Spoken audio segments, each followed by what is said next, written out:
Hello everyone, আমার নতুন একটি ব্লগে আপনাদের স্বাগত। কাল আমরা ঘুরতে গিয়েছিলাম কালনার 108 শিব মন্দির। এই মন্দিরটি যেহেতু আমরা বাই রোড হয়ে গেছিলাম, তো NH-12 দিয়ে শান্তিপুর হয়ে সেখান থেকে নৃসিংহপুর ফেরিঘাট এবং সেখান থেকে ঘাট পার হয়ে জনপ্রতি 5 টাকা এবং যানবাহন থাকলে তার জন্য 15 টাকা। তো আমি ভাবছিলাম যে আজকে থেকে আমি যেখানে যেখানে ঘুরতে যাব সেই সমস্ত জায়গার ইতিহাস আপনাদের সাথে তো শেয়ার করব, নিজে একটু পড়াশোনা করব, তারপর আপনাদেরকে সেই বিষয়ে জানাবো।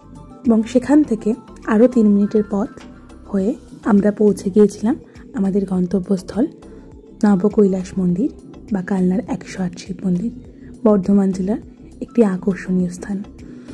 তো যাই হোক, এই মন্দিরটি 1809 খ্রিস্টাব্দে মহারাজ তেজচন্দ্র বাহাদুর তার বিষ্ণুপুরীয় রাজকীয় সম্পত্তি হস্তান্তরের জন্য এই মন্দিরটি আবিষ্কার করেন।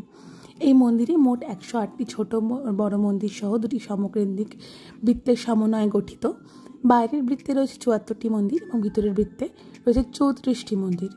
এটি একটি পুঁথির অক্ষমালাকে প্রতিনিধিত্ব করে এবং এই মন্দিরের অর্ধেক আছে শুভ্র বর্ণের শিব এবং অর্ধেক আছে কৃষ্ণ বর্ণের শিব। শুভ্র বর্ণের শিব যা সদাশিবকে বা যা সৎকর্মের প্রতীক, এবং অর্ধেক আছে কৃষ্ণ বর্ণের যা রুদ্রের প্রতীক বা পাপ কর্মের প্রতীক। তো অসাধারণ এক স্থাপত্য শৈলী এই মন্দিরটি, স্থাপত্য শৈলীর উদাহরণ এই মন্দিরটি। এই মন্দিরের গায়ে টেরাকোটার কাজ রয়েছে। সেই টেরাকোটার কাজের মধ্যে দিয়ে রামায়ণ মহাভারতের যে সমস্ত পৌরাণিক কাহিনী, সেই সমস্ত পৌরাণিক কাহিনী ফুটিয়ে তোলার চেষ্টা করা হয়েছে। তো আমরা একদিনের জন্য এই মন্দিরে ঘুরতে গিয়েছিলাম এবং এই মন্দিরের পাশেই রয়েছে রাজবাড়ি, তো সেখানে ভিডিও করা নিষেধ। তো আপনাদের একদিনের ভ্রমণের জন্য এই জায়গাটি খুবই সুন্দর, একটি সুন্দর ধর্মীয় স্থান, সাথে এক ইতিহাসের ঐতিহ্য বহন করে চলেছে এই মন্দির আজও।